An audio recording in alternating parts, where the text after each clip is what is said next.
اعوذ باللہ من الشیطان الرجیم بسم اللہ الرحمن الرحیم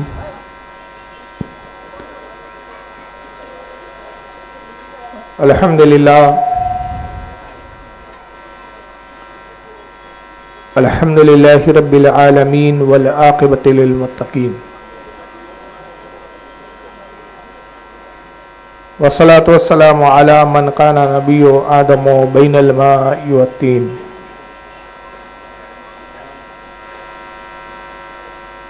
قال اللہ تبارک و تعالی فی القرآن المجید والفرقان الحمید لیس کمثلہ شیء وہو السمیع البصیر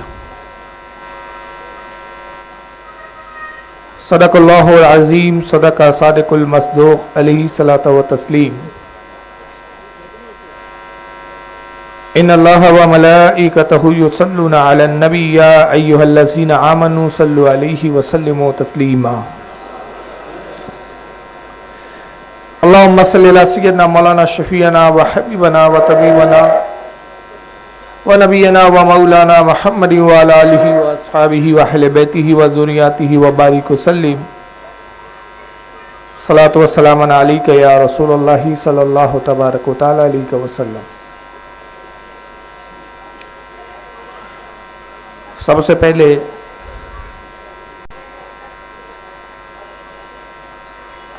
چیتا کیمپ کے رسالہ تنظیم کے تمامی نوجوانوں کا ممنون و مشکور ہوں کہ ایک بار پھر انہوں نے اس سال مجھے آپ کے روبرو حاضر ہونے کا موقع عطا کیا۔ غالباً ایک سال قبل بھی ایک جلسے میں یہاں حاضر ہوا تھا۔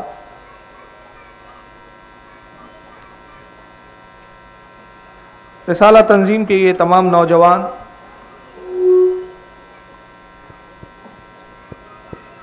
اہل سنت و جماعت کا درد رکھنے والے نوجوان ہیں، علماء سے محبت کرتے ہیں، اہل سنت کی خدمات اور اہل سنت کا کام کرنے کا جذبہ ہے۔ ہر سال یہ نوجوان ایک جلسہ منعقد کرتے ہیں، اس کے علاوہ مدرسہ بھی جاری و ساری ہے۔ سوشل میڈیا پر بھی یہ نوجوانوں کا کافی سرگرمی کے ساتھ کام ہے۔ اللہ تعالیٰ کی بارگاہ میں دعا گو ہوں کہ پروردگار عالم ان تمام ہمارے نوجوانوں کے عمر میں، علم میں، رزق میں خیر و برکت عطا فرمائے۔ ساتھ ہی اس وقت جو مسند رسول پر جتنے بھی علماء اہل سنت تشریف فرما ہیں، ان تمام علماء اہل سنت کی بارگاہ میں بھی شکر گزاری کے ساتھ، حد تشکر کے ساتھ اللہ کی بارگاہ میں دعا کرتا ہوں کہ پروردگار عالم ہمارے ان تمام علماء اہل سنت کی عمر میں، علم میں، رزق میں خیر و برکت عطا فرمائے۔ مجھ سے قبل اس وقت مسند رسول پر مناظر اہل سنت، نازش علم و فن، فقر مسند افتاء حضرت علامہ مولانا محمد اختر رضا مصباحی صاحب قبلہ دامت برکاتہم القدسیہ کی آمد ہوئی، جن کے چہرے زیبا کی زیارت سے میں اور آپ سب مستفیض ہو رہے ہیں۔ حضرت کی ذات محتاج تعارف نہیں ہے، اس لیے کہ بمبئی سے تعلق ہے، آپ سب جانتے ہیں، لیکن ابھی حال ہی کی ایک کارکردگی کے تعلق سے میں کچھ مختصر بات عرض کرنا چاہتا ہوں کہ پاکستان میں دیوبندی جماعت کا ایک بہت بڑا مولوی کہلاتا ہے ایک شخص جس کا نام ایوب قادری ہے۔ ابھی اس نے بیچ میں تمام اہل سنت کو چیلنج کیا تھا کہ حسام الحرمین کے تعلق سے مناظرہ کرے۔ ماشاءاللہ اس کا جواب ہمارے اہل سنت و جماعت کی طرف سے حضرت علامہ اختر مصباحی صاحب قبلہ نے دیا جس کا نتیجہ یہ ہوا کہ کافی گفتگو کے بعد وہ مناظرے کے لیے آج تک تیار ہوا ہی نہیں. اس کے شاگرد لوگ سامنے آئے لیکن وہ ایسا پردے کی آڑ میں چھپا کہ گویا سانپ چھپتے بھی نہیں، سامنے آتے بھی نہیں. عجب پردہ ہے کہ چلمن سے لگے بیٹھے ہیں. یہ سارا مناظرہ نیٹ پر موجود ہے. اس کے جو شاگرد سے پھر بعد میں واٹس ایپ کے ذریعے آڈیو مناظرہ ہوا اور اس کی روداد بھی کتابی شکل میں چھپ چکی ہے. آپ حاصل کریں، اس کو پڑھیں تو انشاءاللہ میں سمجھتا ہوں کہ معلومات میں بہت اضافہ ہوگا اور اہل سنت و جماعت کی حقانیت پر آپ کو اور یقین کامل حاصل ہوگا. اس کتاب کو آپ ضرور پڑھیں اور اگر ہو سکے تو اس مناظرے کو آپ نیٹ سے ڈاؤن لوڈ کر کے اس کو ضرور سنیں. اللہ تعالیٰ حضرت کی عمر میں برکت عطا فرمائے، حضرت کے علم میں اور اضافہ عطا فرمائے اور اہل سنت و جماعت کی یوں ہی خدمت کرنے کی توفیق عطا فرماتا رہے. مجھ سے قبل آپ جناب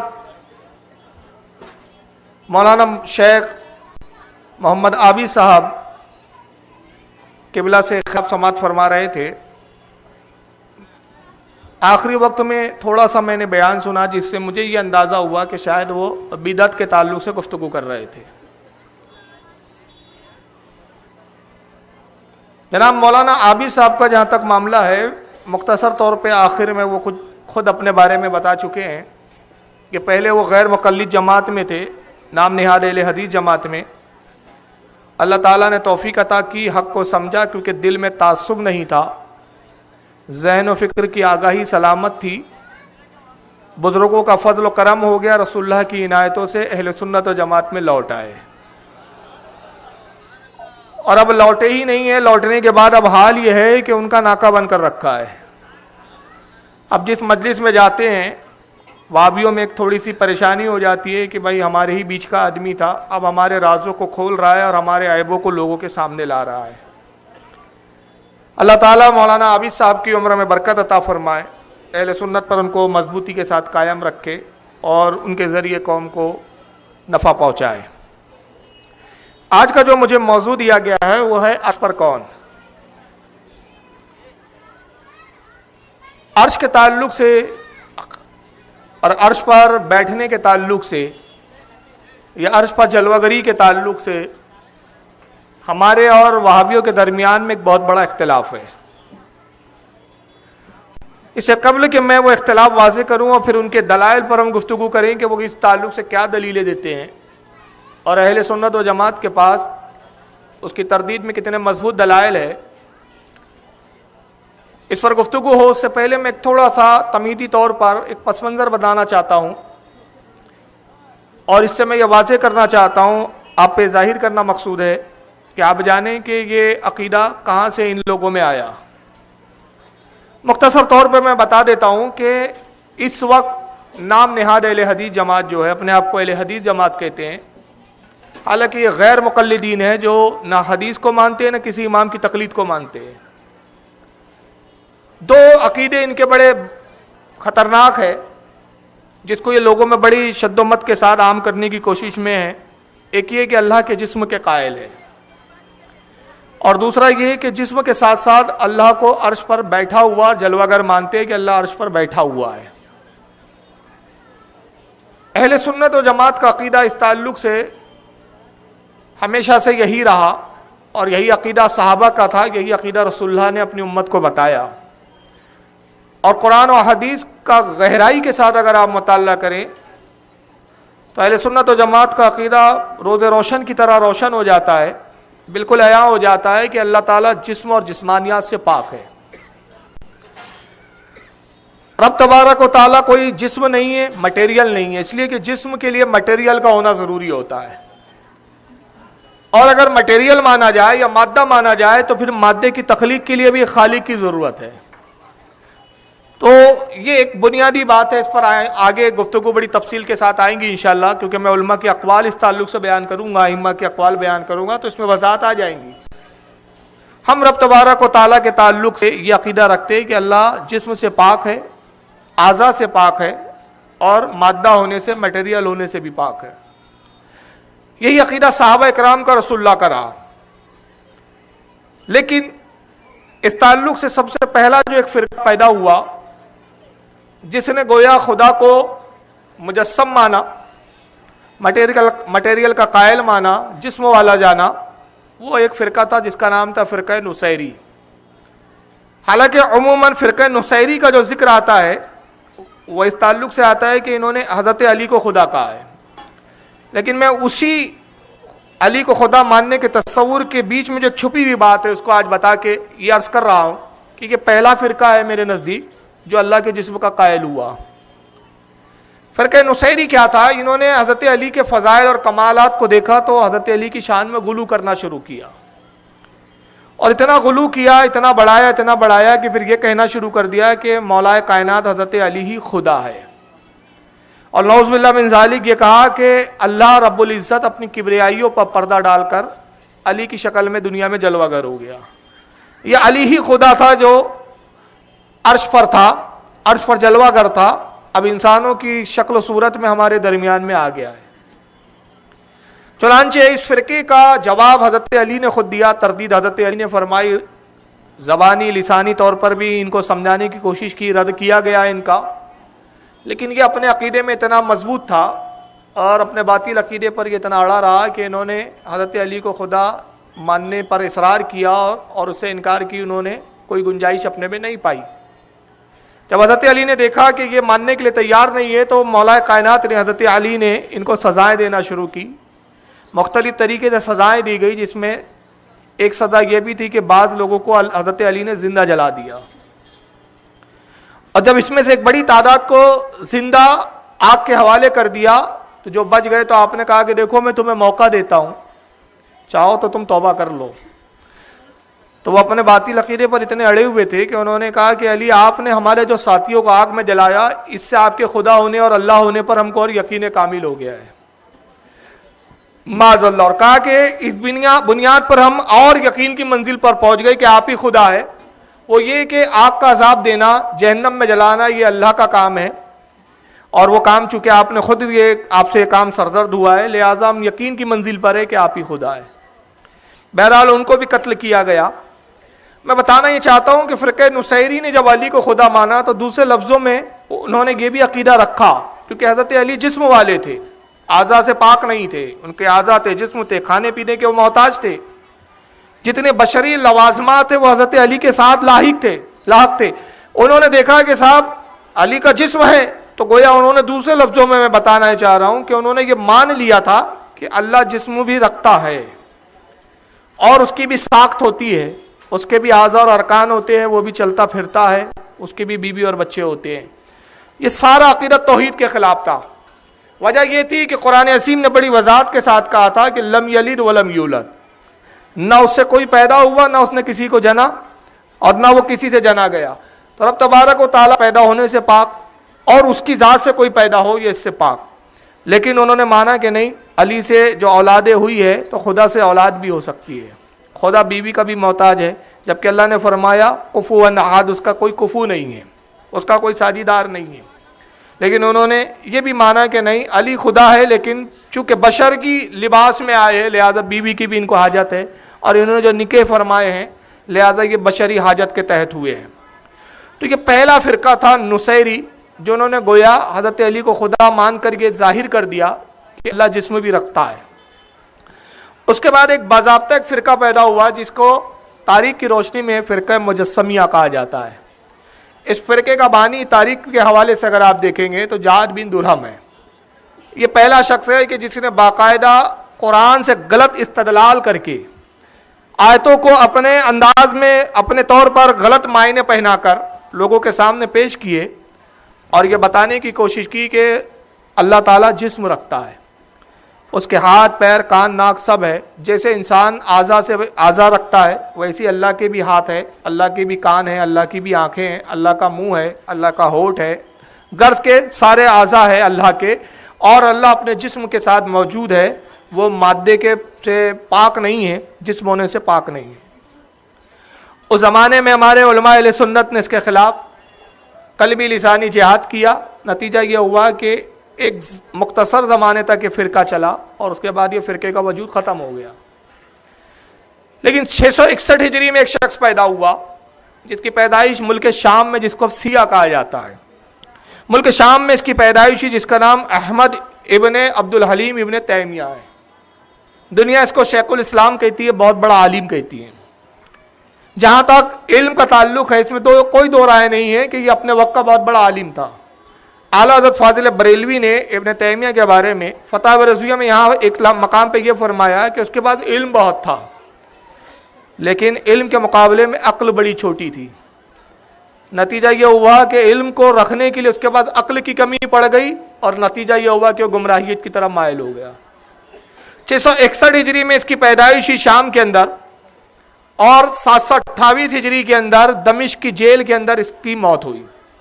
وجہ کیا تھی موت کی؟ مختصر وجہ میں بتا دوں، اس نے فرقہ مجسمیہ کے عقیدے کو دوبارہ زندہ کیا، اور زندہ کرنے کے بعد اس نے سب سے پہلا عقیدہ یہ بیان کرنا شروع کیا کہ اللہ تعالیٰ جسم رکھتا ہے، اس کا جسم ہے۔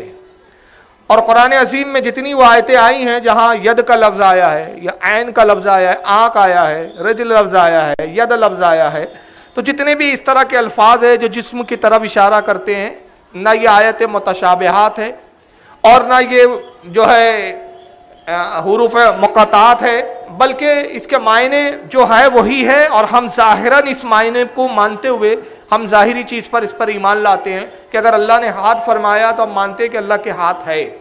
اگر اللہ نے کہیں اپنے پیروں کا ذکر کیا ہے تو اللہ کے پیر ہے، اللہ نے آنکھ کا ذکر کیا تو اللہ کی آنکھیں بھی ہے، اگر وجہ کا ذکر کیا ہے، چہرے کا ذکر کیا ہے تو اللہ کا چہرہ اور منہ بھی ہے۔ یہاں تک کہ اس نے اس تعلق سے کچھ کتابیں لکھنی شروع کی، اور پھر عقیدہ جسم سے بڑھتے بڑھتے یہاں تک آیا کہ چونکہ اللہ جسم رکھتا ہے تو اپنے جسم کے ساتھ، اپنے وجود کے ساتھ اس نے عرش بنایا، اور عرش کے اوپر پھر وہ جلوہ گر ہو گیا، عرش پر وہ مستوی ہے، عرش پر بیٹھا ہوا ہے۔ اپنے اس عقیدے کے تعلق سے اس نے کچھ دلائل دینے کی کوشش کی، علماء نے اس کے دلائلوں کا رد کیا اور واضح کیا کہ جن دلائل کی بنیاد پر تو اللہ کو عرش پر مستوی مانتا ہے یا عرش پر بیٹھنا تسلیم کرتا ہے، یہ وہ دلائل نہیں ہے کہ جس کی بنیاد پر یہ باطل عقیدے کو تسلیم کیا جا سکے۔ اللہ جسم سے بھی پاک ہے، یہاں تک کہ اس زمانے میں باقاعدہ علماء نے اس سے مناظرے کیے، اور جب یہ مناظرے میں اس کو شکست ہوئی اور یہ مناظرے میں ثابت نہ کر سکا تو اس زمانے کے بادشاہ وقت نے اس کو جیل میں ڈال دیا۔ کچھ عرصہ جیل میں رہنے کے بعد ابن تیمیہ نے پھر توبہ کی۔ کچھ علماء کی طرف خطوط لکھے جیلی سے کہ آپ بادشاہ وقت سے میری سفارش کیجئے اور میں توبہ کرتا ہوں اور اپنے عقیدے سے باز آتا ہوں۔ بہرحال علماء نے اس کی توبہ کو جب دیکھا اور اس کے پچھتاوے کو دیکھا، علماء نے بادشاہ سے سفارشیں کی کہ ابن تیمیہ کو جیل سے رہا کر دینا چاہیے، اس لیے کہ وہ اپنے باطل عقیدے کو چھوڑ چکا ہے۔ چنانچہ علماء کی سفارشوں کے بعد بادشاہ نے اس کو جیل سے آزاد کیا، لیکن ابن تیمیہ جب جیل سے باہر آیا کچھ عرصے ٹھیک رہا، اس کے بعد پھر اس کا مزاج بگڑا اور اس نے پھر وہی ساری بکواسیں شروع کر دی۔ ابن تیمیہ پھر یہی کہتا رہا کہ نہیں، یہی عقیدہ میرا صحیح ہے جو میں عقیدہ پیش کر رہا ہوں کہ اللہ عرش پر بیٹھا ہوا ہے اور جسم رکھتا ہے۔ اور اس تعلق سے اس نے چند کتابیں لکھنی شروع کی، اپنے فتاویٰ میں باضابطہ اس نے لکھنا شروع کیا کہ اللہ تعالیٰ عرش پر جلوہ گر ہے۔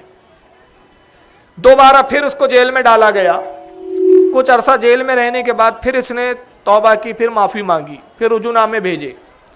نتیجہ یہ ہوا کہ اس بار پھر اس کو معاف کیا گیا، پھر جیل سے باہر آیا۔ آنے کے بعد کچھ عرصے ٹھیک رہا اور پھر اس کے بعد وہی حال تھا۔ گویا دوسرے لفظوں میں میں کہہ سکتا ہوں کہ ایک محاورہ ہے کہ کتے کی دم ٹیڑھی کی ٹیڑھی۔ وہ اس کی کیفیت تھی کہ کسی طرح بھی وہ اپنے باطل عقیدے سے توبہ کرنے کے لیے تیار نہیں۔ تیسری مرتبہ جب جیل میں ڈالا گیا تو اس طرح جیل میں گیا کہ 728 میں اس کا جنازہ ہی جیل سے باہر نکلا۔ بہرحال یہ ابن تیمیہ کے عقائد تھے اور اس کے بہت سارے باطل عقائد اس کے فتاووں میں موجود ہے، اور کچھ مستقل کتابیں بھی اس تعلق سے اس نے لکھی۔ چنانچہ میں سب سے پہلے آپ کے سامنے کتاب پیش کر رہا ہوں اس کے تعلق سے۔ یہ کتاب آپ کے سامنے ہے، اور جتنی میں کتابیں یہاں دکھا رہا ہوں آپ کو مانیٹر پہ، اس وقت میرے پاس ٹیبل پہ بھی وہ موجود ہے۔ اگر کسی صاحب کو بھی کتاب کے کسی بھی حوالے پر شبہ ہو تو میں ان کو دعوت دیتا ہوں کہ تقریر کے بعد رات بھر میرا یہاں قیام ہے، صبح میری روانگی ہے، بہت گھنٹے میں یہاں رہوں گا، تو تقریر کے بعد میری قیامگاہ پر تشریف لا کر اپنے شبہات کو اور اپنی جو شک و شبہ کو ہے وہ دور کر سکتے ہیں۔ یہ فتاوی حدیثیہ ہے حضرت امام ابن حجر الحیتمی المکی رحمۃ اللہ علیہ کی، جو اپنے زمانے کے ایک بہت بڑے امام گزرے ہیں. 909 ہجری ان کی پیدائش ہے اور 974 ہجری میں ان کا وصال ہوا. انہوں نے ابن تیمیہ کے بعض عقائد اپنے فتاوے میں بیان کیے اور لکھا کہ ابن تیمیہ کی گمراہیت کا سبب کیا تھا. تو اس میں بہت سارے عقیدے ہیں. چونکہ موضوع ابھی ابن تیمیہ کے عقائد نہیں ہے بلکہ عرش پر کون یہ ہمارا موضوع ہے, تو اسی تعلق سے میں گفتگو کروں گا. اور اللہ کا جسم ہے یہ اس کا عقیدہ, اسی پر ہماری بات ہوں گی. ورنہ اس نے معاذ اللہ صحابہ پہ بھی تنقیدیں کی, یہاں تک کہا کہ حضرت علی سے بڑی بڑی خطائیں ہوئی. حضرت عمر نے خطا کی, طلاق کے مسئلے کے معاملے میں اس نے اختلاف کیا. یہ پہلا شخص تھا جس نے 3 طلاق کو ماننے سے انکار کیا. اس کے بہت سارے باطل عقائد تھے. لیکن آئیے صفحہ نمبر 116 ہے, امام ابن حجر الہیتمی البکی رحمۃ اللہ علیہ 116 پر اس کا عقیدہ ایک بیان کر رہے ہیں. کہتے ہیں کہ وقولہ بالجسمۃ, اس کا قول یہ تھا وقولہ بالجسمۃ والجہۃ والانتقال وانہ بقدر العرش لا اصغر ولا اکبر. کہتے ہیں کہ ابن تیمیہ کا قول ہے, وہ یہ کہا کرتا تھا کہ اللہ تعالیٰ جسم رکھتا ہے. وہ کہتا ہے ابن تیمیہ کہ اللہ کا جسم ہے, وہ جسم رکھتا ہے. اور جب جسم کی بات کی تو مطلب اس نے اللہ کے سارے اعضاء کو تسلیم کیا, ہاتھ پیر کان ناک سب مان لیے. اور پھر کہتا ہے کہ اس کے لیے جہت سمتیں بھی ہے. سمتیں انسانوں کے لیے ہوتی ہے, مخلوق کے لیے, بشر کے لیے, جیسے مشرق مغرب شمال جنوب اوپر نیچے دائیں بائیں, یہ جو سمتیں ہیں. کہتا ہے کہ اللہ تعالیٰ بھی سمتوں میں گھرا ہوا ہے, سمتوں سے وہ پاک نہیں ہے. اور پھر کہتا ہے والانتقال, وہ جگہ بھی بدلتا ہے, ایسا نہیں ہے کہ ایک ہی جگہ رہتا ہو, جگہ بھی تبدیل کرتا ہے, وہ کبھی کہیں ہو کبھی کہیں ہو. وَأَنَّهُ بِقَدْرِ الْعَرْشِ, وہ ٹھیک عرش کے برابر ہے. جتنا بڑا عرش ہے اس کا, جتنا تخت ہے اس کا, اتنا ہی بڑا ہے. لا اصغر ولا اکبر, نہ عرش سے چھوٹا ہے نہ ہی عرش سے بڑا ہے, ٹھیک عرش کے برابر ہے. یعنی جسم بھی مانا اور اس جسم کو بھی محدود جانا, اس نے لمیٹڈ کر دیا اور کہا کہ جتنا بڑا عرش ہے نہ اس سے 1 انچ بڑا ہے نہ 1 انچ چھوٹا ہے, ٹھیک عرش کے برابر ہے اور جسم رکھتا ہے. تو ابن تیمیہ نے یہ بات سب سے پہلے جو ہے فرقہ مجسمیہ کے عقائد کو زندہ کیا دوبارہ, اور کہا کہ اللہ تعالیٰ کا جسم ہے. اس نے کتاب لکھی جس کا نام ہے منہاج السنہ. اس وقت یہاں ٹیبل پر بھی ہے, اس کا حاشیہ ہے جلد نمبر 2 کا اور صفحہ نمبر 26 ہے. اس پر ابن تیمیہ صرف جسم نہیں مانتا بلکہ اللہ کے لیے جسم کے ساتھ حرکات و سکنات کا بھی عقیدہ رکھتا ہے. جیسے انسان حرکت کرتا ہے, ہلتا ہے ڈلتا ہے چلتا ہے پھرتا ہے, وہ کہتا ہے کہ اللہ تعالیٰ کا بھی یہی معاملہ ہے, وہ ہلتا ہے ڈلتا ہے چلتا ہے پھرتا ہے آتا ہے جاتا ہے سب ہے.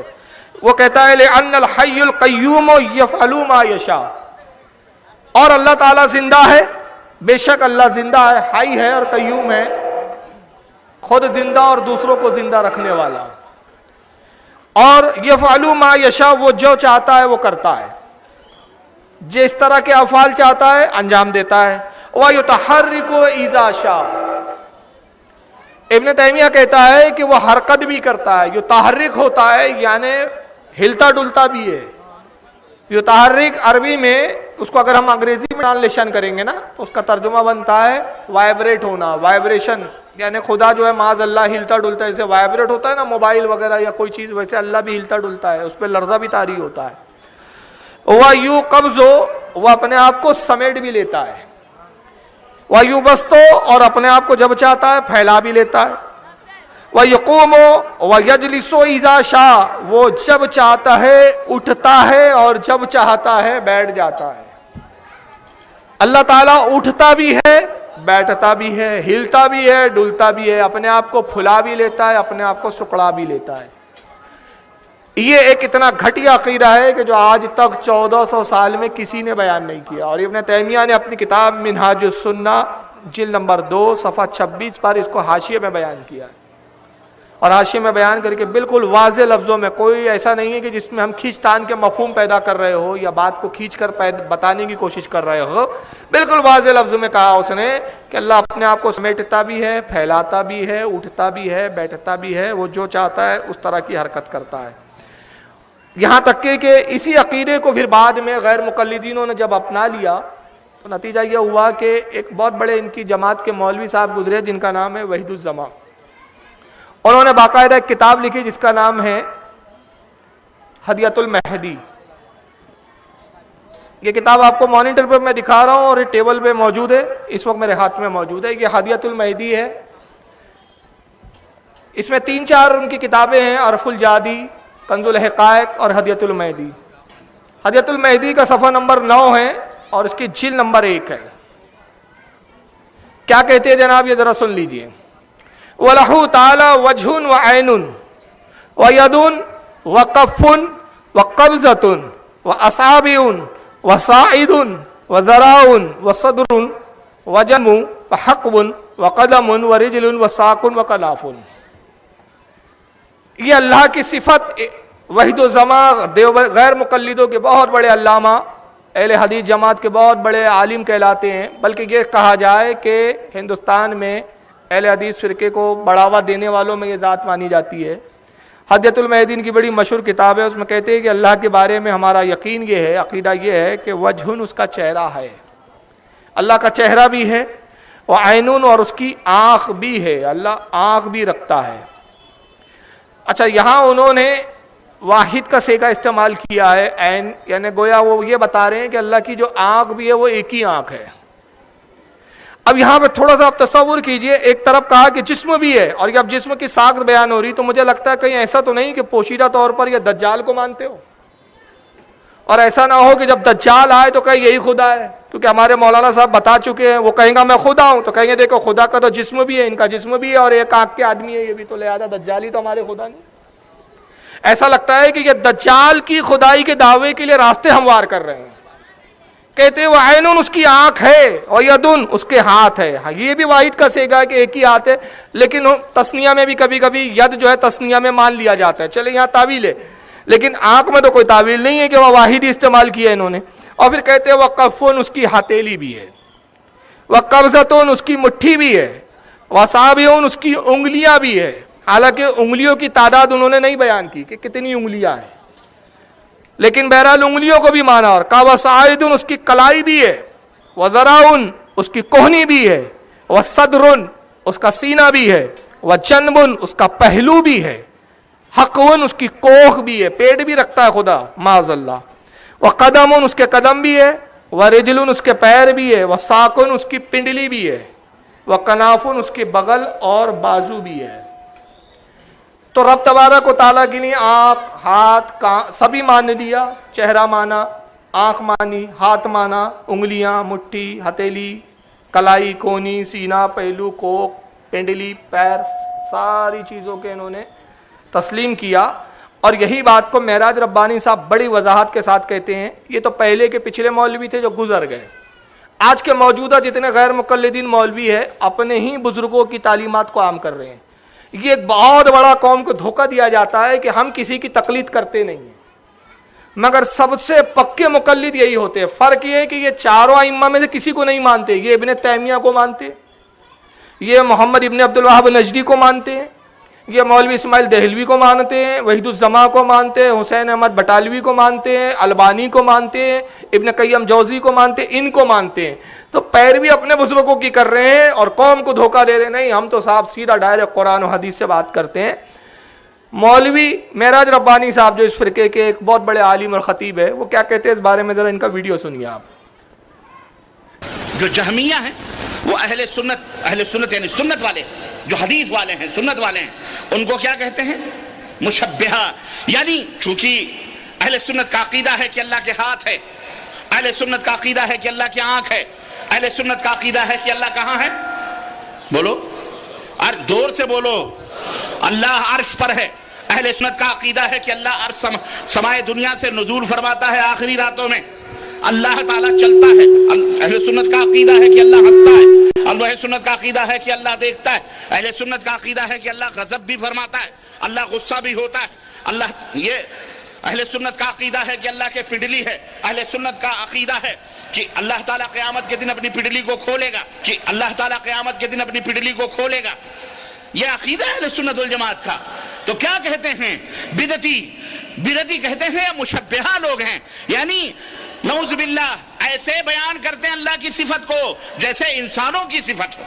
اس لیے یہ تشبیہ دیتے ہیں. حالانکہ اہل سنت اپنے اس عقیدے میں اللہ رب العزت کے بارے میں یہ تمام صفات مانتے ہوئے یہ عقیدہ رکھتے ہیں کہ یہ اسی طرح ہیں جس طرح سے اللہ کی شان کے لائق ہیں.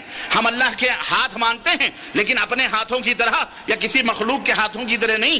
اللہ نزول فرماتا ہے سمائے دنیا پر لیکن ہماری طرح نہیں, سیڑھیوں جیسے ہم سیڑھی سے اترتے ہیں ایسے اترتا. اللہ کے پڈلی ہے لیکن ایسے نہیں جیسے, نعوذ باللہ. اللہ کی کوئی تشبیہ لیس کمثلہ شیء, اللہ کی کوئی مثال بیان نہیں کی جا سکتی ہے. وہ اپنی شان اپنی عظمت کے جیسے لائق ہے, اس طرح سے اس کی یہ تمام سب چیزیں ہیں. یہ ہمارا ایمان اور عقیدہ ہے. یہ اپنے آپ کو اہل سنت کہہ رہے ہیں اور ان کا اہل سنت و جماعت سے کوئی تعلق ہے ہی نہیں. اہل سنت کا کھل کر بولنا اہل حدیثوں کا عقیدہ ہے, غیر مقلدوں کا عقیدہ ہے, نام نہاد اہل حدیثوں کا ہے. کیوں قوم کو دھوکہ دیتے ہو یار؟ کہاں ہے اہل سنت کا عقیدہ؟ اہل سنت تو یہ بیٹھے, آپ میں سے کسی کا عقیدہ ہے اللہ قیامت کے دن اپنی پنڈلی کھولے گا, پنڈلی کھول کر دکھائیں گا. چلو شکر کرو پنڈلی تک آئے, بس چلتا رہو, کہتے کمر ہے اور وہ بھی کھول کر دکھا دیں گا. معاذ اللہ استغفر, کوئی بعید نہیں ہے ان سے, کوئی بعید نہیں ہے. کیونکہ ان کے, میں یہ جملوں میں نہیں کہہ رہا ہوں, ان کے ایک مولوی ہے دیوبندیوں کے, انہی کے چچیرے ممورے بھائی ہے, انہوں نے تو یہاں تک کہہ دیا, جس کا نام محمود حسن صاحب ہے, انہوں نے کتاب لکھی, اس میں لکھا کہ چوری کرنا, غیبت کرنا, زنا کرنا یہ مخلوق کے لیے عیب ہے, خدا کے لیے کوئی عیب ہی نہیں ہے. اور مولوی اسماعیل دہلوی صاحب نے تو یہاں تک لکھ دیا کہ اللہ جھوٹ بولتا ہی نہیں بلکہ بول چکا. تو یہ سارے عیب مانتے ہیں اللہ کے لیے, تو ان سے کوئی بعید ہی نہیں. تو کہا کہ اللہ کے ہاتھ ہے, اہل سنت کا عقیدہ ہے ہاتھ ہے, پیر ہے, منہ ہے, پڈلی ہے, اللہ غصہ ہوتا ہے, اللہ اپنی پڈلی کو قیامت کے دن لوگوں پر ظاہر بھی کرے گا. اب ہاتھ کیسے ہے وہ ہمیں نہیں معلوم, ہم تشبیہ نہیں دیتے کہ جیسے ہمارے ہاتھ ہے ویسے اللہ کے ہاتھ ہے, ہم یہ نہیں کہتے, لیکن ہاتھ ہے ضرور, پیر ضرور ہے, اس کی شان کے لائق ہے. ہم نے کہا آپ کیسا بھی مانے, شان کے لائق بول کے آپ جملے سے بچ تو نہیں جائیں گے. گویا آپ نے اللہ کو مجسم تو مان لیا, جسم کا قائل تو مانا, ایک وجود تو تسلیم کیا, اور وجود جب مانا جائے گا تو وجود محدود ہو جائے گا, اور اللہ لامحدود ہے اس کی ذات. آئیے توصیف الرحمان صاحب بھی اس بات کو کچھ دوسرے انداز میں کہہ رہے ہیں. معراج ربانی کے ایک اور ویڈیو سن لیجئے.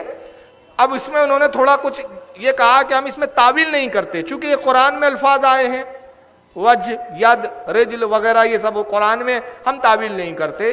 اس کا جواب میں بعد میں دیتا ہوں, پہلے ان کی ویڈیو سن لیجیے. اشعری عقیدے کے بارے میں وضاحت فرمائیں. اشعری جو عقیدہ ہے نا, اصل میں یہ اشعریہ جو ہیں یہ صفات جو اللہ تبارک تعالیٰ کے کچھ ہیں, یعنی علم ہے, حیات ہے, قدرت ہے, ان کو مانتے ہیں. بصر ہے, سمع ہے نا, اس کو مانتے ہیں. بقیہ صفات کا انکار کرتے ہیں. جیسے ہم یہ کہتے ہیں کہ اللہ عرش پر مستوی ہے, وہ اس کا انکار کرتے ہیں. اللہ نے فرمایا ہمارے ہاتھ ہیں, ہم مانتے ہیں کہ اللہ کے ہاتھ ہیں, وہ کہتے ہیں نہیں, غلط ہے. اللہ رب العزت کے پڈلی ہے, جیسا کہ اللہ تعالیٰ نے فرمایا ہے, تو ہم کہتے ہیں اللہ کے پڈلی ہے. اب وہ کیسے ہے کیا ہمیں نہیں معلوم, یہ اللہ کی صفت. اللہ تبارک تعالیٰ کے چہرہ ہے, قرآن میں موجود ہے, ہم مانتے ہیں. اللہ کے نبی نے جو صفات بتائے ہیں اللہ تعالیٰ اللہ کے بارے میں, اور اللہ نے اپنے بارے میں جو صفات بتائیں, ہم بغیر کسی تعویل اور بغیر کسی تعطیل اور بغیر کسی تشبیہ کے ہم اس کو مانتے ہیں. ہم کسی سے تشبیہ, اللہ کے ہاتھ ہے, اللہ نے ید اللہ وقالت الیہود ید اللہ مغلولہ, یہودیوں نے کہا اللہ کے ہاتھ بدھے ہوئے ہیں. اللہ نے فرمایا بل یداہ مبسوطتان, اللہ کے ہاتھ کھلے ہوئے. اللہ نے فرمایا ہمارے. اب یہاں ہاتھ کا مطلب قدرت کرنا, ہاتھ کا مطلب نصرت کرنا, یہ غلط بات ہے. تعویل نہ کریں ہم, نہ ہم تشبیہ کریں. تو بغیر تشبیہ اور بغیر تعطیل اور بغیر تحریف اور بغیر تعویل کے ہم اللہ تبارک تعالیٰ کے تمام صفات کے اوپر مانتے ہیں. اور جو اشعری ہیں یہ لوگ صرف چند صفات کو مانتے ہیں, بقیہ صفات کی تعویل یا اس کا انکار کرتے ہیں. یہ بھی بدعتی ہیں اور یہ بھی گمراہی فرقوں میں ہیں. اشعری بدعتی ہے, گمراہ فرقوں میں. اشعری کون ہے؟ امام ابو الحسن اشعری کے عقیدے کو جو ہم تسلیم کرتے ہیں, ہم عقیدے میں اشعری ہے, ماتوریدی اور اشعری ہے ہم لوگ. یہ یاد رکھے, اہل سنت و جماعت فقہ میں, فروع میں ہم امام اعظم ابو حنیفہ کے مقلد ہے, اور عقائد میں ہم امام ابو الحسن اشعری رحمۃ اللہ علیہ جو امام شافعی کے زمانے میں ہوئے, اپنے صدی کے مجدد ہوئے, ہم ان کو مانتے ہیں. امام ابو الحسن اشعری رحمۃ اللہ تعالیٰ علیہ رضی اللہ تعالیٰ عنہ, ان کا نظریہ یہ ہے کہ وہ آیتیں جو قرآن میں آئی ہے, اول تو متشابہ, جس کے معنی اللہ کے سوا کسی کو نہیں معلوم. جیسے وجہ لفظ آیا, چہرہ, یا ید لفظ آیا ہے، ہاتھ کا لفظ آیا ہے، پیر کا لفظ آیا ہے، پٹلی کا لفظ آیا ہے، جتنے ایسے الفاظ قرآن میں آئے اول تو متشابہ ہیں، جس کا ترجمہ، جس کے معنی اور مفہوم اللہ کے سوا کوئی نہیں جانتا، تو جہاں تک ممکن ہوگا تعویل سے کام لیا جائے گا۔ تو امام ابو الحسن اشعری کا عقیدہ یہ ہے، نظریہ یہ ہے، اور وہی اہل سنت کا ہے کہ جہاں ید لفظ آیا ہو، ہاتھ، تو وہاں اللہ کے مراد ہاتھ نہیں ہے بلکہ اس کی قدرت ہے۔ جہاں وجہ آیا ہے قرآن میں، اس سے مراد اس کی رحمت ہے۔ اور اسی بنیاد پر اعلیٰ حضرت کا آپ ترجمہ قرآن دیکھیں گے کنز الایمان شریف، تو اعلیٰ حضرت نے ایسی آیتیں جہاں آئی ہے وہاں انہی تعویلات سے کام لیتے ہوئے ترجمہ کیا۔ جیسے مثال کے طور پر ایک جگہ ایک آیت ہے قرآن میں کہ اللہ فرماتے ہیں مشرق اور مغرب کا مالک اللہ ہی ہے، تم جس طرف رخ کرو، تو وہابیوں نے ترجمہ کیا کیا؟ تم جس طرف منہ کرو اللہ کا منہ تمہاری طرف ہے۔ لیکن اعلیٰ حضرت نے امام ابو الحسن اشعری رحمۃ اللہ علیہ کے عقیدے کو لیتے ہوئے کیا ترجمہ فرمایا؟ تم جس طرف بھی رخ کرو اللہ کی رحمت تمہاری طرف متوجہ ہے۔ وہاں وجہ سے مراد رحمت لی، جہاں ہاتھ کا لفظ آیا وہاں قدرت لی۔ تو یہ کہتے ہیں کہ نہیں، ہم بغیر تشبیہ کے ہم تشبیہ نہیں دیتے، تعطیل نہیں کرتے، تعویل نہیں کرتے، ہم تعویل نہیں کریں گے۔ قرآن میں ایز اٹ از آیا ویسا کا ویسا ہی مانیں گے، ہاتھ آیا ہاتھ ہی مانیں گے، تعویل نہیں کریں گے۔ اور اگر تعویل کر لیا تو گمراہ فرقوں میں سے ہو جائیں گے آپ، کیونکہ اشعری گمراہ ہے۔ جی اب آئیے میں یہاں مثال کے اندر 3 یا 4 آیتیں پیش کر رہا ہوں، 4 آیتیں پیش کر رہا ہوں، 3 آیتیں اور ایک حدیث پاک آپ کو پیش کروں گا۔ اور اہل حدیث جماعت کو میری دعوت ہے کہ اگر وہ تعویل نہیں کرتے تو کیا یہاں بھی وہ بے عینی ہی ایسا مانتے ہیں؟ اگر آیتوں میں تعویل نہ کیے جائیں تو کتنا نقصان ہے اور کتنا عقیدہ خراب ہوگا، میں اس کی جھلک دکھا رہا ہوں۔ آئیے یہ محمد جوناگڑھی صاحب کا ترجمہ قرآن ہے۔ یہ جوناگڑھی صاحب جن کو جو ترجمہ قرآن حاجیوں کو دیا جاتا ہے مفت میں، وہ چارج لے کر آتے ہیں اس ترجمہ قرآن کو۔ میں اپنی جماعت کا ترجمہ نہیں پیش کر رہا ہوں، انہی کی جماعت کا۔ پارہ نمبر 14 ہے، سورہ ہجر ہے، آیت نمبر 29 ہے۔ اللہ تعالیٰ ارشاد فرماتا ہے فَإِذَا سَوَّيْتُهُ وَنَفَخْتُ فِيهِ مِن رُوحِي۔ اس کا ترجمہ جوناگڑھی صاحب نے کیا کیا؟ ذرا حضرت آدم علیہ السلام کی پیدائش کا ذکر ہو رہا ہے، تو اللہ فرماتا ہے انہی کا ترجمہ سنیں، اور جب میں اسے پورا بنا چکوں، یعنی حضرت آدم کو جب میں پورا بنا دوں اور اس میں اپنی روح پھونک دوں، اللہ کہہ رہا ہے میں اپنی روح پھونک دوں، تو مجھے بتائیے کیا بے عینی یہاں بھی بغیر تعویل کے یہ مانتے کہ آدم میں پھر اللہ کی روح چلے گئی؟ اور اگر اللہ کی روح آدم میں چلے گئی تو خدا مردہ ہو گیا معاذ اللہ۔ یا اگر آپ یہ مانتے تعویل، اب یہاں تعویل کے بغیر کام نہیں چلے گا، اگر تم بچنے کے لیے تعویل کرو کہ نہیں پوری روح نہیں گئی کچھ گئی، تو اللہ کی ذات میں اللہ کی روح میں نقص آیا یا نہیں آیا؟ اول تو ہمارے عقیدے میں اللہ روح بھی نہیں ہے، جسم روح سے پاک ہے، لیکن یہاں قرآن میں لفظ آیا وَنَفَخْتُ فِيهِ مِن رُوحِي، میں آدم میں اپنی روح پھونک دوں، آپ ہی نے ترجمہ کیا۔ حالانکہ ہمارے علماء نے اس کے تعویل کی، تو اعلیٰ حضرت نے کیا تعویل بہترین اور ترجمہ فرمایا؟ میں اپنی جانب سے روح ڈال دوں، روح نہیں پھونکو، اپنی جانب سے روح ڈال دوں۔ تو یہاں قدرت کا اظہار ہوا، لیکن چونکہ آپ تعویل کے قائل نہیں ہیں تو کیا آپ یہاں ماننے کے لیے، تسلیم کرنے کے لیے تیار ہے کہ اللہ کی روح آدم میں چلے گئی؟ لیکن یا تعویل کریں گے، کہیں گے کہ نہیں، اس سے مراد یہ نہیں ہے کہ اللہ نے اپنی روح نکال کے آدم میں ڈال دی، بلکہ مراد یہ ہے کہ اللہ نے اپنی قدرت کاملہ سے آدم میں روح ڈالی ہے، اپنی روح نہیں ڈالی۔ آئیے دوسرا ایک قرآن کا ترجمہ اور دیکھیں، یہ بھی آپ کو مانیٹر پہ میں دکھا رہا ہوں، پارہ نمبر 17 ہے، محمد جوناگڑھی صاحب کا ہی ترجمہ ہے، سورہ حج ہے، آیت نمبر 78 ہے۔ اللہ ارشاد فرماتا ہے فَأَقِيمُوا الصَّلَاةَ وَآتُوا الزَّكَاةَ وَاعْتَصِمُوا بِاللَّهِ۔ اب جوناگڑھی صاحب نے ہی ترجمہ کیا، انہی کا ترجمہ سنیے۔ پس تمہیں چاہیے کہ نماز قائم رکھو اور زکوٰۃ ادا کرتے رہو اور اللہ کو مضبوط تھام لو۔ اب کوئی غیر مقلدوں میں مائی کا لال ہے جو اللہ کو تھام کر بتائے، اللہ کو پکڑ کر بتائے، تو فوراً تعویل کریں گے، کہیں گے نہیں، اللہ کو پکڑنے سے مراد اللہ کو پکڑنا نہیں ہے، وہ اس رب کی ذات قبضے میں آنے سے پاک، کوئی اس کی ذات پر قبضہ کرے اس سے پاک، اس میں طاقت و قوت صلاحیت نہیں۔ یہاں اللہ کو پکڑنے سے مراد اللہ کے دین کو تھام لو۔ ہم نے کہا تعویل کیے کہ نہیں کیا آپ نے؟ تو آپ یہاں تعویل کرتے ہو، لیکن جب وہاں بات آتی ہے چونکہ تمہارے ابن تیمیہ اللہ کے جسم کے قائل ہو گئے تو آپ کہتے ہیں ہم تعطیل نہیں کریں گے، تعویل نہیں کریں گے، ہم بے عینی ویسا کا ویسا مانیں گے، مگر تم بے شمار آیتوں میں تعویلیں کرتے ہو۔ تو پتہ چلا کہ تمہارا عقیدہ کچھ اور ہے، موقع آنے پہ کچھ دکھاتے ہو، کبھی کچھ چھپاتے ہو اور کبھی کچھ دکھاتے ہو۔ اب تیسری آیت کریمہ دیکھیے، یہاں بھی تعویل سے کام نہیں لینا چاہیے انہوں نے، اور ایز اٹ از ماننا چاہیے، اور اگر یہ مان لیا تو پھر انہی کے عقیدے کے مطابق یہ خود بڑے مشرک قرار پائیں گے۔ یہی جناگڑھی صاحب کا ترجمہ پارہ نمبر 28 سورہ الصف آیت نمبر 14، اللہ ارشاد فرماتا ہے یا ایھا الذین آمنوا کونوا انصار اللہ۔ اب جناگڑھی صاحب نے ترجمہ کیا اے ایمان والو تم اللہ تعالیٰ کے مددگار بن جاؤ۔ کیا اللہ مدد کا محتاج ہے؟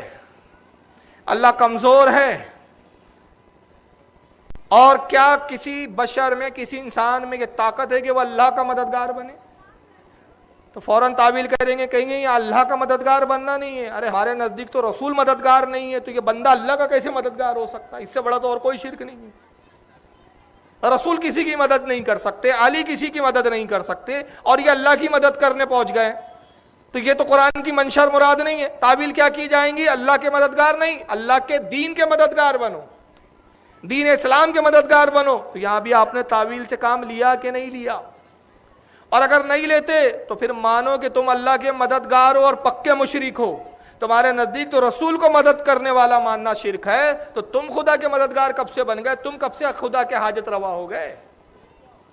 تو یہاں پر ان کو تعویل کرنا پڑے گا۔ اس طرح کی بہت ساری آیتیں ہیں جو پیش کی جا سکتی ہے، لیکن یہ 3 آیتیں میں نے پیش کی جو سمجھداروں کے لیے اور حق پسندوں کے لیے کافی۔ اور آئیے ایک بخاری کی میں حدیث پیش کر رہا ہوں، یہ صحیح بخاری جو دارالسلام سے چھپی ہے۔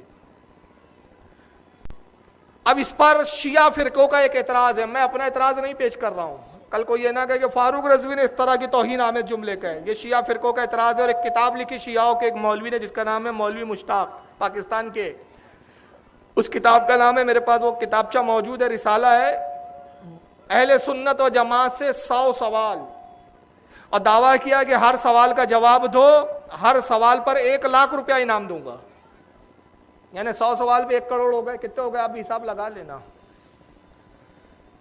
ہر سوال۔ تو اس میں ایک سوال اس نے یہ بخاری کو پیش کر کے کیا، اعتراض میں بعد میں پیش کرتا ہوں۔ آئیے دارالسلام انہی کے مکتب سے کتاب چھپی ہے، بخاری کتاب التفسیر، سورہ قاف، سورہ قاف کے تحت باب ہے وَتَقُولُ هَلْ مِن مَزِيدٍ، یہ باب کا نام ہے، امام بخاری نے جو رکھا، اور اس کی حدیث نمبر 4848۔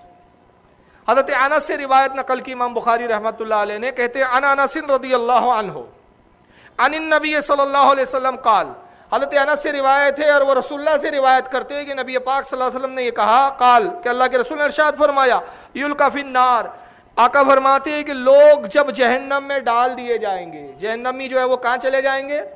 بولیے، جہنم میں چلے جائیں گے لوگ۔ جب لوگ جہنم میں چلے جائیں گے وَتَقُولُ هَلْ مِن مَزِيدٍ، تو جہنم پکاریں گی مجھے اور چاہیے، بھوک نہیں مٹی ہے میری، مجھے اور چاہیے۔ اب حدیث میں اتنے ہی الفاظ ہیں، لیکن شارحین نے حدیث نے آگے بیان کیا ہے کہ اللہ پہاڑوں کو ڈالیں گا، پتھروں کو ڈالیں گا، چاند سورج سیارے ستارے سب جہنم میں ڈال دیے جائیں گے۔ جہنم پھر پکاریں گی حل من مزید، مجھے اور چاہیے، میری بھوک نہیں مٹی ہے۔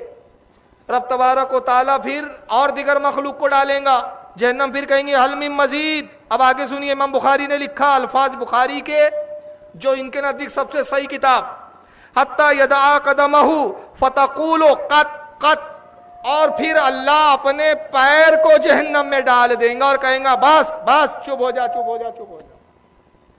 اب حدیث کے ظاہری الفاظ کیا ہے؟ قدم، قدم پیر کو کہتے ہیں نا، حتیٰ یہاں تک کہ یدعا قدمہ، اللہ پھر اپنے قدم کو، پیر کو جہنم میں ڈال دیں گا۔ وہ شیعہ مولوی مشتاق اعتراض کرتا ہے کہ میں اس بخاری کو کیسے صحیح مانوں کہ جو اللہ کو ہی جہنمی بتا رہی ہو؟ تمہارے عقیدے کے مطابق تو اللہ کا پیر بھی ہے اور وہ پیر بھی جہنم میں ہے۔ اب میں ان غیر مقلدین سے کہتا ہوں کہ اگر آپ تعویل نہیں کرتے، تعطیل نہیں کرتے، تو مجھے بتائیے آپ جہنمی مانتے ہیں کہ اللہ کو؟ پھر یہ حدیث صحیح مسلم میں بھی ہے. چلو بخاری سے اطمینان نہ ہو تو صحیح مسلم میں کتاب الجنتی والصفاتی ونعیمیہا واہلیہا حدیث نمبر 7150، یہ امام مسلم نے بھی اس حدیث کو صحیح میں لایا. تو کیا غیر مقلدین سے میں اس شیعہ کی طرف سے اعتراض پیش کر رہا ہوں، میرا نہیں ہے، کیونکہ معاذ اللہ نعوذ باللہ صد بار معاذ اللہ ہم اللہ کو جہنمی نہیں مانتے، اور ہمارے نزدیک یہ بخاری کی یہ حدیث متشابہ ہے. ہم تو تعویل کرتے ہیں، جب تک تعویل نہ کی جائیں گی تو گمراہی سے نہیں روکا جا سکتا. ہمارے علماء تعویل یہ بیان کرتے ہیں کہ اللہ اپنا پیر نہیں ڈالیں گا، بلکہ یہاں پیر ایک محورے کے طور پر استعمال ہوا ہے، بلکہ اللہ جہنم پہ پھٹکار ڈالے گا، اور بلکہ اللہ رب العزت جہنم کو ذلیل کریں گا اور اس کی تذلیل کرتے ہوئے فرمائیں گا بس چپ ہو جاؤ. جیسے قدم کا لفظ کیسے استعمال ہوتا ہے، میں ایک محاورہ استعمال کر رہا ہوں.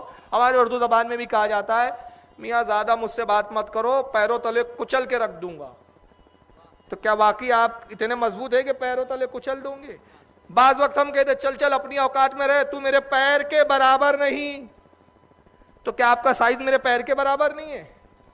نہیں، یہ محاورے ہیں. یہاں تو سب سمجھتے ہیں عقل مند کہ یہاں کہہ رہے تو میرے پیر کی، تو میرے قدموں کی برابری نہیں کر سکتا، تو میرے پیر کی برابری نہیں کر سکتا. مطلب یہاں شان و عظمت بتائی جا رہی ہے. تو بعض وقت یہ قدم ذلت کے لیے بھی استعمال ہوتے اور شان و عظمت کے اظہار کے لیے بھی ہوتے. چونکہ جہنم سے تعلق ہے اس کا، تو اللہ قدم نہیں ڈالیں گا، پاک ہے وہ قدم اور جسم و جسمانیات سے، بلکہ اللہ جہنم پر ذلت اور خاری ڈالیں گا اور اس پہ پھٹکار نازل فرمائیں گا اور کہیں گا بس چپ ہو جا، خاموش ہو جا، کتنا چاہیے تجھے. لیکن چونکہ غیر مقلدین تعویل نہیں کرتے تو میں ان سے پھر کہوں گا کہ آپ ان عقائد کو، بخاری کی اس حدیث کو اور قرآن کی ان آیتوں کو پھر ایز اٹ از مانیے اور کہیے کہ اللہ نے آدم میں اپنی روح ڈالی. پھر آپ مانیے کہ رب تبارک و تعالیٰ کی رب کو مدد کی ضرورت ہے.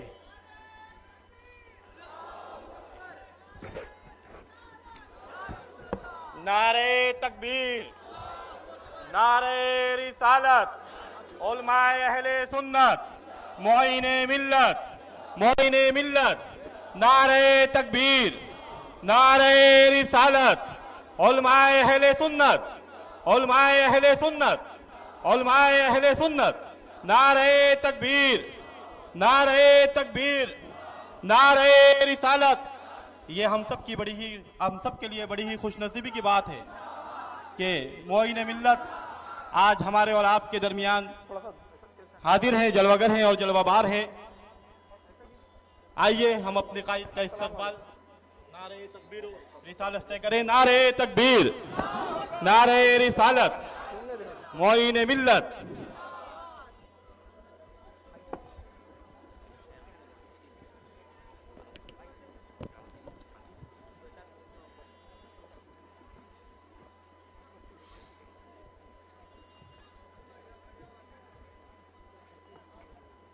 ماشاء اللہ، سبحان اللہ، سبحان اللہ.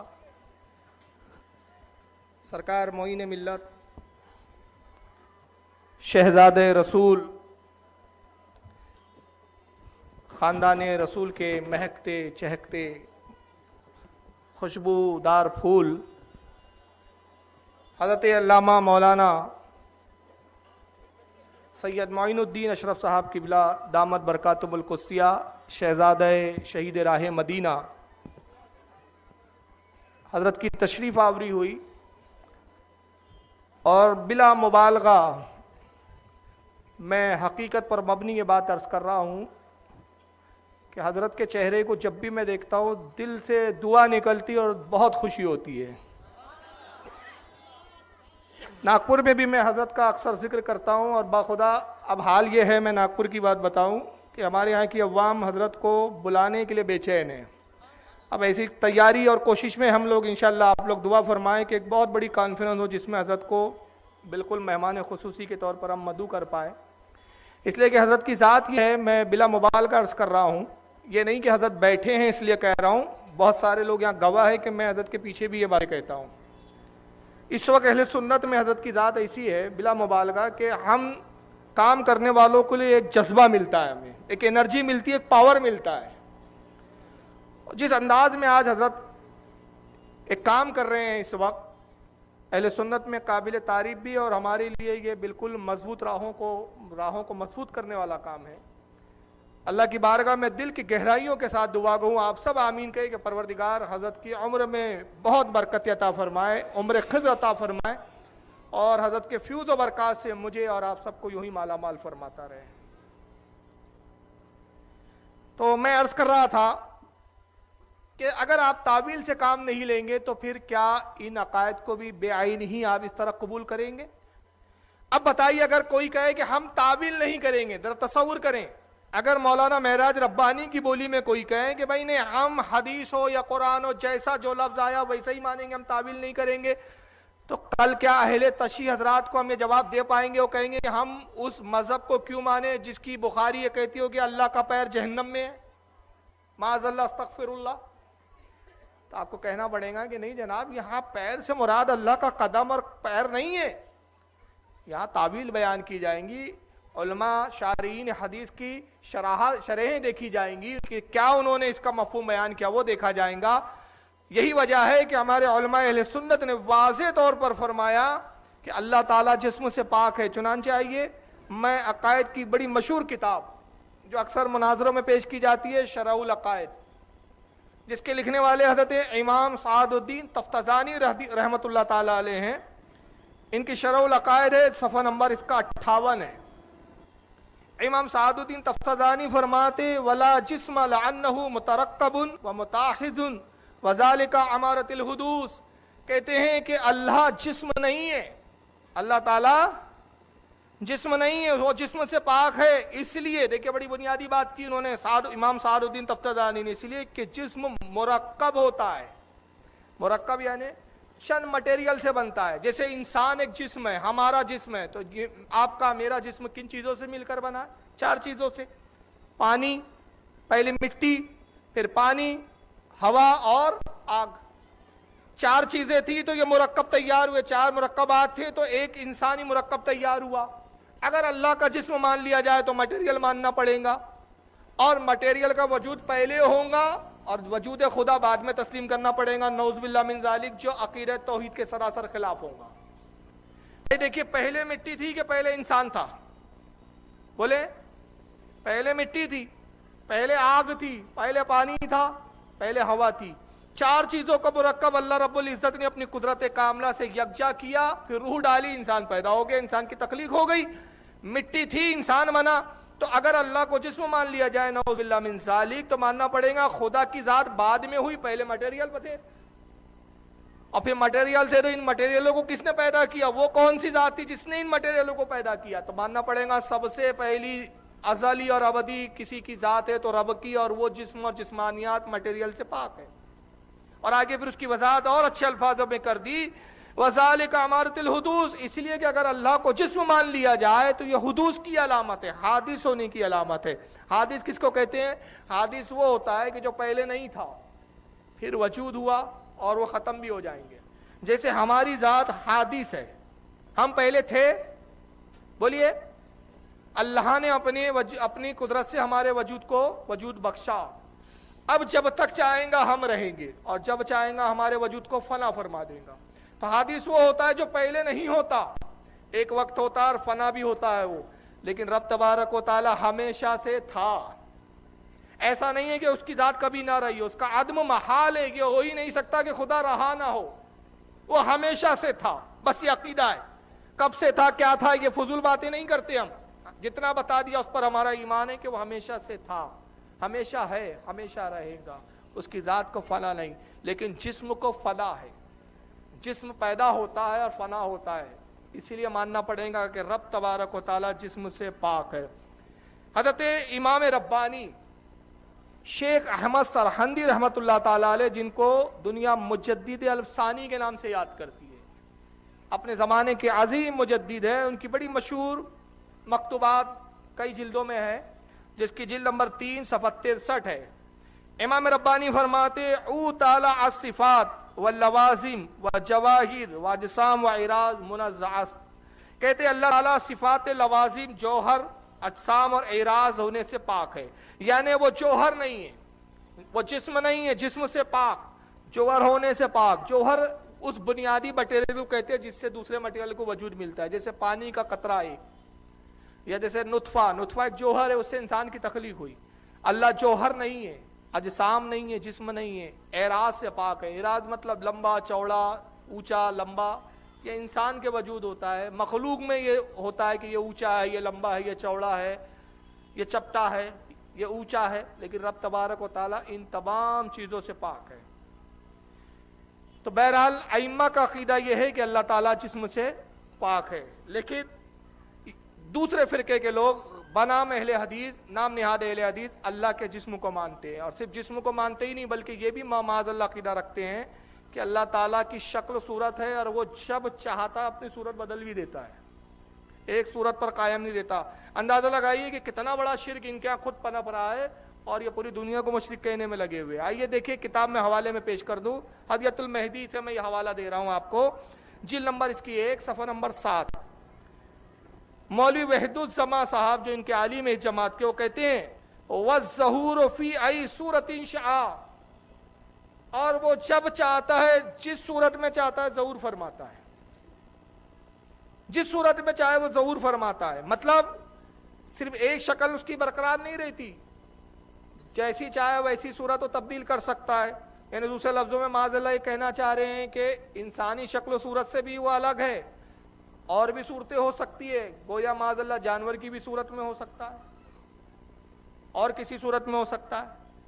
یہ آج مولوی وحید الزما کہہ رہے ہیں. تو جسم کے ساتھ ساتھ شکل کے تبدیل کرنے پر بھی اس کو وہ مان رہے ہیں کہ سب شکل بھی تبدیل کرتا ہے، اپنی ذات کو بھی تبدیل کرتا ہے. لیکن ہمارے ائمہ کا عقیدہ کیا ہے؟ شرح العقائد میں دیکھیں، پھر امام سعد الدین تفتازانی کی وہی عقیدے کی کتاب، صفحہ نمبر اس کا 59 ہے. امام سعد الدین تفتازانی فرماتے ولا مصورین ایزی صورتین و شکلین مثل صورتین انسانین او فرس.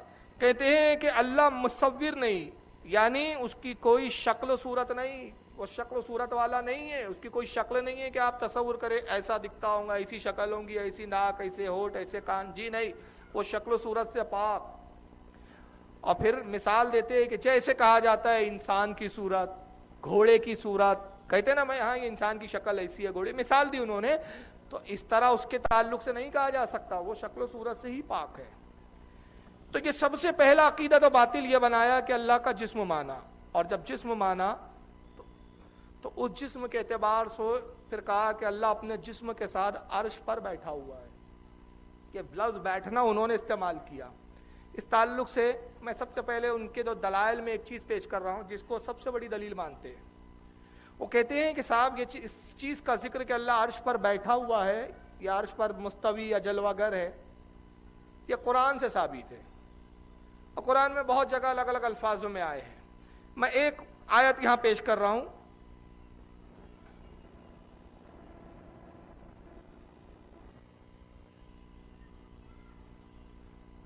یہ اس سے پہلے میں ایک ابن تیمیہ کا رسالہ پیش کر رہا ہوں آپ کو. اس کا نام ہے العقیدۃ الواسطیہ، اردو زبان میں آیا ہے اس وقت. یہ ابن تیمیہ کی کتاب ہے، فردوس پبلیکیشن دہلی نے چھاپا ہے، اور اس کا ترجمہ ان کی جماعت کے ایک بہت بڑے مولوی صاحب گزرے ہیں، احسان الہی ظہیر صاحب، انہوں نے کیا ہے اردو میں ترجمہ. صفحہ نمبر اس کا 50 ہے. ابن تیمیہ کے الفاظوں کا ترجمہ انہی کی جماعت والوں نے کیا، لہذا عبارت اور ترجمے کے ذمہ دار یہ ہے، ہم لوگ نہیں ہیں. کیا کہتے ہیں ابن تیمیہ کا عقیدہ ذرا سنیے. کہتے ابن تیمیہ لکھ رہے ہیں کہ اسی طرح اللہ تبارک و تعالی اپنے عرش بری پر جلوہ فروز ہو کر اپنی ساری مخلوقات کی نگرانی کر رہا ہے، اور ان کے سارے احوال و قوائف سے باخبر ہے، اور ربوبیت کے تمام مفہوم و معنی کا جامع ہے. اور اللہ تعالیٰ کا اپنے متعلق یہ فرمانا کہ وہ عرش کے اوپر رہتے ہوئے بھی ہمارے ساتھ ہے، ایسا کلام برحق ہے جس کی حقانیت میں ذرہ برابر شکوک و شبہات کی نہ تو گنجائش ہے اور نہ کسی تعویل و تبدیل کی ضرورت. کہتے اللہ نے جیسے فرمایا کہ وہ عرش پر ہے، ہم اس میں نہ کوئی تعویل کرتے، نہ اس میں کوئی تبدیلی کی ضرورت، نہ کوئی شک و شبہات کی ضرورت. ایز اٹ از ہم مانتے ہیں کہ اللہ عرش پر جب جلوہ بری ہے، جلوہ فروز ہے، اور وہیں پہ عرش پر بیٹھے بیٹھے وہ ساری مخلوق کی نگرانی کر رہا ہے. بلکہ ابن تیمیہ نے کتاب لکھی تھی جس کا نام ہے منہاج السنہ، اس میں بھی یہ ساری باتیں لکھی انہوں نے، اور مجموع الفتاوی جلد نمبر 5 صفحہ 14 پر بھی انہوں نے یہ بات واضح کی ہے کہ اللہ تعالیٰ عرش پر بیٹھے، بلکہ یہاں تک بڑھتے بڑھتے ابن تیمیہ نے کہہ دیا نعوذ باللہ، اس کی کتاب ہے التاسیس فی رد اساسی التقدیس، اس میں کہا کہ اللہ عرش پر ہی نہیں، یہ تو بہت بڑی بات ہو گئی، یہ چھوٹی بات ہے کہ عرش پر بیٹھے، اللہ کی شان تو یہ ہے کہ وہ چاہے تو مچھر کی پیٹھ پر بھی بیٹھ جائے۔ تو یہ کتاب میرے پاس نہیں ہے، میں پہلے کلیئر بتا دوں، جس کتاب کا میں نے حوالہ دیا ہے ابن تیمیہ کی میرے پاس نہیں ہے۔ میں نے کہاں پڑھا؟ علامہ کوثری مصری ایک بہت بڑے عالم گزرے، انہوں نے کتاب لکھی ہے تکمیلۃ الرد، اس میں نے یہ حوالہ پڑھا۔ تو پٹنہ کے اندر، بہار کا جو علاقہ ہے، راجدھانی ہے بہار کی، پٹنہ میں میرا جلسہ ہوا، اور وہاں پر اس تعلق سے میں نے چند باتیں بیان کی اور ابن تیمیہ کا میں نے عقیدہ بیان کر دیا، اور میں نے کہا کہ دیکھیے ان کی جماعت کے سب سے بڑے جو شیخ الاسلام جن کو یہ کہتے ہیں، وہ کہتا ہے وہ شخص کے صاحب اللہ تعالیٰ مچھر کی پیٹھ پہ بھی بیٹھ سکتا ہے۔ تو وہاں لوگ بڑے متعجب ہوئے کہ یہ کتنا گھٹیا عقیدہ ہے۔ تو کئی غیر مقلدین نے، کئی اہل حدیث، نام نہاد اہل حدیثوں نے اپنے علماء سے رجوع کیا، پھر بعد میں طے ہوا کہ فاروق رضوی کی تقریر کے جواب میں ایک پروگرام رکھا جائے۔ تو مولوی جلال الدین قاسمی ان کی جماعت کے اس وقت ایک عالم ہیں، وہ میرے جواب میں تردیدی جلسے کے لیے وہاں پہنچے۔ جب انہوں نے وہ بات بولی تو مجھے یقین ہو گیا کہ یہ صرف ابن تیمیہ کا عقیدہ نہیں ہے، بلکہ آج کے ہر اہل حدیث غیر مقلد کا یہ عقیدہ ہے۔ اس نے کہا کہ فاروق رضوی نے تو یہ کہا کہ ابن تیمیہ کہتے ہیں کہ مچھر کی پیٹھ پہ بیٹھ سکتا ہے، اس میں کیا تعجب ہے؟ بلکہ میں تو یہ کہتا ہوں کہ مچھر کی پیٹھ پہ بیٹھتا ہی نہیں، بلکہ مچھر اللہ کو جہاں چاہتا ہے لے کر سیر کرتا ہے۔ اللہ تو اس پر بھی قادر ہے کہ مچھر کی پیٹھ پہ سیر کرے۔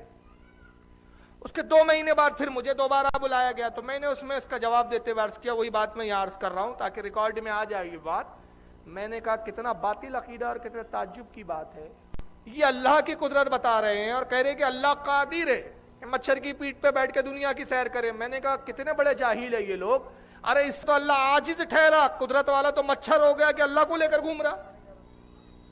تو تم مچھر کو تو خدا نہیں مانتے، کہیں تم نے خدا سے زیادہ طاقت والا تو مچھر کو مان لیا بھائی، کہ مچھر تو اتنا مضبوط، اتنا پہلوان ہو گیا کہ وہ خدا کو اپنی پیٹھ پہ لے کر گھوم رہا، اور خدا اتنا مجبور اور عاجز و کمزور ٹھہرا کہ مچھر کی پیٹھ کا محتاج ہو گیا۔ معاذ اللہ، استغفر اللہ۔ تو ابن تیمیہ کے عقیدے کے نقش قدم پر ہو بہو چل رہے ہیں باقاعدہ یہ، بلکہ یہاں تک کہ ابن تیمیہ نے کہا، جس کو ہدیۃ المہدی میں انہوں نے بھی لکھا صاحب وحید الزما صاحب نے، بلکہ ابن تیمیہ کا عقیدہ دیکھیں کیا بیان کیا انہوں نے، صفحہ 11 ہے، جلد نمبر 1 ہے۔ کہتے ہیں کہ ابن تیمیہ کا عقیدہ بھی بیان کر رہے اور اپنا بھی عقیدہ بیان کرے، انہ تعالی اذا نزل یخلو منہ العرش وہذا هو الانتقال۔ کہتے ہیں کہ اللہ تعالیٰ، بے شک عقیدہ یہ ہے ہمارا کہ اللہ جب چاہتا ہے عرش سے اتر بھی جاتا ہے، اور جب وہ عرش سے اترتا ہے تو عرش خالی ہو جاتا ہے۔ جب عرش پہ بیٹھا ہے، جیسے بھائی میں کرسی پہ بیٹھا ہوں تو ابھی کرسی مجھ سے بھری ہوئی ہے نا، جب میں کرسی سے اتر جاؤں گا تو یہ کرسی خالی ہو جائیں گی۔ تو اللہ تعالیٰ اسی طرح عرش پر بیٹھا ہوا ہے، جب چاہتا ہے بیٹھتا ہے اور جب چاہتا ہے اتر جاتا ہے تو عرش خالی ہو جاتا ہے۔ یہی اس کے انتقال کے معنی ہے، یعنی یہی جگہ بدلنے اور جگہ تبدیل کرنے کے معنی ہے۔ وحقی عن ابن تیمیہ انہ ینزل کما انزل من المنبر، اور کہتے ہیں کہ ابن تیمیہ یہاں تک کہتے ہیں کہ وہ ممبر پہ بیٹھے، ممبر پہ کرسی پہ بیٹھے، اور کہا جیسے میں بیٹھا ہوں خدا بھی ٹھیک ایسے ہی بیٹھتا ہے۔ پھر ابن تیمیہ ممبر سے اتر گئے اور کہا دیکھو جیسے میں ممبر سے اتر گیا ٹھیک ایسے ہی اللہ بھی ممبر سے اتر جاتا ہے۔ اب ذرا آپ تصور کیجئے، یہ خدا کو انسانی پیکر میں ماننا نہیں ہے تو کیا ہے؟ تو پھر کل غیر مسلم آپ سے اعتراض نہیں کریں گے کہ بھائی آپ کے اور ہمارے مذہب میں اب اختلاف ختم ہو گیا، ہم نے بھی جن معبودوں کو مانا ہے اس سے کہیں نہ کہیں بیٹھنے والا تصور کر لیا، اور آپ کے ابھی تو یہی تصور پایا جا رہا ہے کہ آپ نے بھی اپنے خدا کو تخت پر بیٹھا ہوا، عرش پر بیٹھا ہوا تسلیم کیا ہے۔ تو آپ میں اور ہم میں پھر کہاں اختلاف رہا؟ تو جھگڑا ختم، پھر شرکی تو ختم ہو گیا نا۔ لیکن اس میں ایک بہت بڑا ٹیکنیکل پوائنٹ یہ ہے کہ معاذ اللہ، اللہ تعالیٰ جگہ تبدیل کرے تو یہ تو اس کی ذات میں تغیر آ گیا، اور اللہ تعالیٰ کی ذات میں تغیر واقع ہو یہ اس سے پاک ہے اس کی ذات۔ دوسرا یہ کہ بیٹھنا اٹھنا حرکات و سکنات یہ انسانی بشری لوازمات ہے، خدائی لوازمات سے پاک ہے۔ بلکہ یہاں تک کہ ابن تیمیہ کے ایک شاگرد گزرے جن کا نام تھا ابن قیم الجوزی،